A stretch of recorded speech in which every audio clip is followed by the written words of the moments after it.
we could talk, and I could just be myself for a minute. I'd rather do this on one of the smaller podcast apps like a Spotify or something, Anchor FM, if you really know about some of the, underground things. But does that really matter right now? It's closer to 2:30. Appreciate you caring enough to listen in a moment. Yo, Smackdown was crazy this time around. I'm not going front. There's always a difference between, how the show is put together. And this time the show flowed differently. Now, I'm not one to sit and try to compare and contrast. There's so many others in the community that can literally dissect it for you. And I can do the same thing, but these guys literally have it down pat for years. So please, go find them and go for that. As far as what I'm looking at over here, I definitely saw a difference. So we're just going to go with what we saw and express what we felt there. So what we got on July 16th, tag title contenders match number 1. Okay, so they went through all of those. Okay, .com did that pretty smart. Didn't really have to go through too much of the story. It went well. Spec through it. So the Brutes won most of it.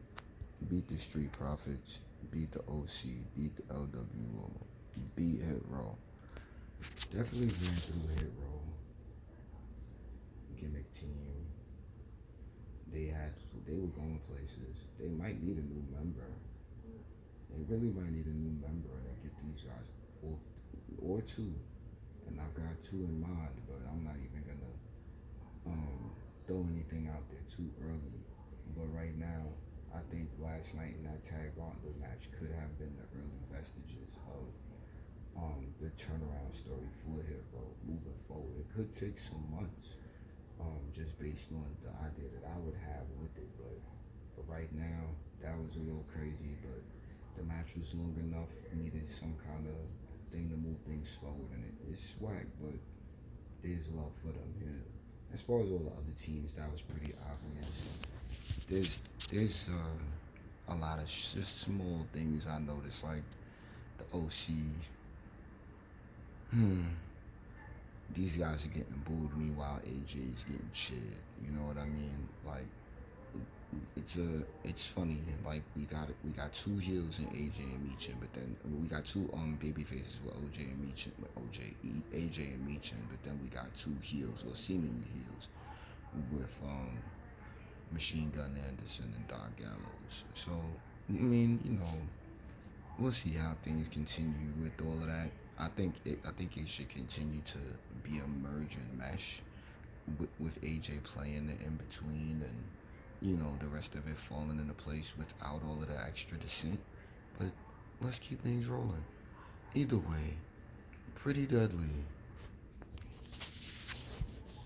Yes, boy. They've been wanting a team that has this sort of flavor and essence for a while. They've been talking about this since years before Finn came out with his, Pride trunks at WrestleMania. And this goes back, dates back. So I think they're a success story already. Coming from UK, it's definitely a different situation. You don't really see too many UK superstars transition through and make it. Now more so, it's been a couple of years. Like we got the Pete Dunnes playing the Butch, we got the Walters or the Gunters, like we've got Gallus down at NXT trying to make waves for themselves to transition through. And NXT is finally starting to get some space for the UK superstars with the with the Tyler Bates and the Ilya Dragunovs and such like that. So pretty deadly on the main roster right now. I think are going to be an excellent addition to the tag division. I wouldn't gas it too fast. There's already enough happening with them, so there's already enough bubbling. So just let that sit and cook at the flame it's at. Don't turn it up, don't turn it down. Just let them boys do what they do. I think that it's definitely going to, it can provoke elements of the WWE universe. So I'm liking them. Let's see what they get. Uh, tag champion stuff later on after the match was over, but that was cool with KO and Sami Zayn coming out. KO being a hothead. We've been seeing this for way too long. We've been seeing this for years from KO turning on everybody from the New Day, Sami Zayn a million times, to, him having his crazy hardcore matches with, like, Dean Ambrose back in the day and jumping off the WrestleMania set with Seth Rollins. We've seen all sorts of things with KO. So to try to push this hothead gimmick with him, I'm not too crazy about. However, his backstage moments with it were perfect. But when you're in front of all those people, there's so much energy. It was 1 week. If they want to try it again somehow next week, I think it can be massaged a little bit easier. But I'm I'm I'm I'm 49% with it. Like trying to push this gimmick, 49 for me. And that's, I think, a very high number, very generous number personally. But moving on, Sami Zayn I think is flowing well. What we got? Zelina Vega and Io Sky. Okay, Zelina's getting lucky. Zelina's finding her way in really good spots with storylines everywhere else, and then just capitalizing. Recently, it's only been 2 weeks, but this is moving her up, and then it's creating stories for the women's division. I think right now what the women's division across the board needs are stories. Didn't get to see any women's division stuff on Level Up this week or from last week. Main event, I'm almost thinking is maybe the same story. Like we're getting a lot of guys, but I think these things should be more women's division oriented, in my opinion, not for the fan service of eye candy, even though that's a thing. I think it's more for the reps, one, for the ladies, and then two, I think it's definitely good for the character development. Any small thing, whoever's getting in there, take your picks. You want to give out opportunities, this is the way to do it. You want to make things feel important, which as I've transitioned into watching more shows and paying attention to the process, I definitely see where opportunities are prevalent, but also very few and far between, with a lot of spots on television throughout the weeks. So I noticed the balance change with a lot of the male superstars, but this was on like the lower part of the scales, which is fine. Like these guys are still developing, so that was fine. But I'm liking it, but I'm thinking I was gonna see more. Either way, back to Io and Zelina.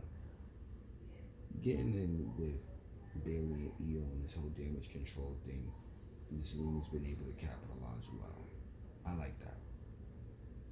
I'm liking what we're getting. I think we need better in ring. I'm liking how Io and Bayley's little thing, transitioned throughout the night. The way Io did it with Bayley, like this is, you go back and watch the segments. This is where you see certain, details and how the story built. Like I can see, I know how one plays the chaperone. Like keeping it PG, but really still providing that edgy idea. I've heard so many talk about the 1.0 days with NXT back when it was on the network, and how even with the PG branding, it was still very engaging and compelling storylines. So the way Io, just put Bayley in the match, because Bayley wanted to be in the match so bad, which is why she lost. It's like, okay, good.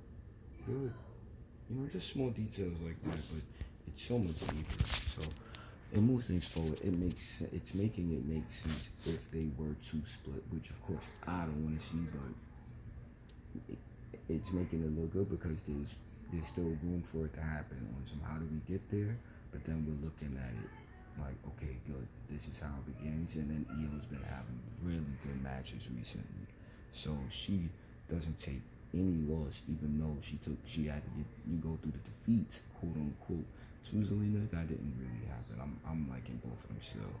Everybody moves up the ladder with me, including Bailey, the best in women's division across the board of all time. But whatever. Bianca Belair confronts Charlotte Flair on the Grayson Waller effect. Okay, good. First of all, um I like how they didn't really go too combative. Things didn't get violent, things didn't break down on the set. The Grayson Waller effect is definitely being positioned as an upgraded or a Smackdown version of Miss TV. Let's just keep it real. 5 years from now, and of course things will be crazy, but 5 years from now, or whenever it is Miss retires, you go through Grayson Waller effect, that means you made it. Stay healthy. That's how I'm feeling about it. I enjoyed the segment. Bianca's transitioning, and she's playing it real well, playing that line between going full heel with her demeanor and character, and still trying to play the PG babyface role for everybody in the crowd that's watching. That looks like her, quote unquote. So, what feels resonates. So, okay. Both of them went back and forth, listed off a bunch of their accolades, and we're going to see how things continue to develop with the both of them. Bianca's great. Charlotte's definitely great. And we're going to see how. I'm interested to see how it plays out. I know Charlotte is definitely. The promo was interesting this time around. There was no politicking or nothing like that. We just going to have to see how it plays itself out. And they both on the same brand, so interesting story right now with those two.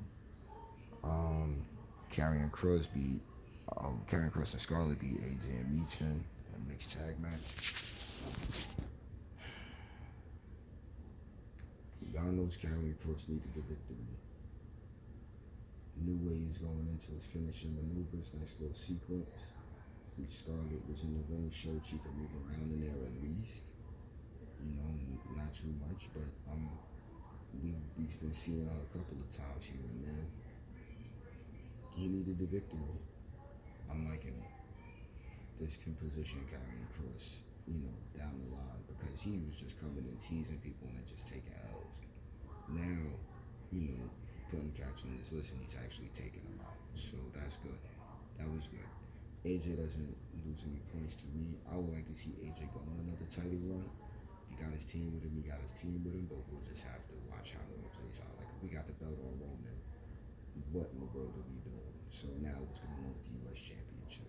Like, I'm like, in theory, kind of being under the radar, just being a strong person, to take on, go up against. But now, as far as theory's next challenger goes, like, what's anybody doing? I don't think it should be AJ. I'm saying, I just think right now, maybe he could take on more than one challenger for like a month or two. And I'm talking just as far as television goes, like WWE on screen TV. I think it's promo time with Theory and whoever else gets the opportunity to share the ring with him. These things could be definitely good moving into SummerSlam season and such like that. I guess maybe we wait until after Money in the Bank, but we'll see what happens. Santos Escobar, LA Knight. I like them both. It's a good match. LA Knight, yeah. And LWO is doing pretty good for itself. People love him, and I'm thinking we'll be able to get things off the ground with him soon. And the Bloodline storyline clearly continues. Happy Father's Day.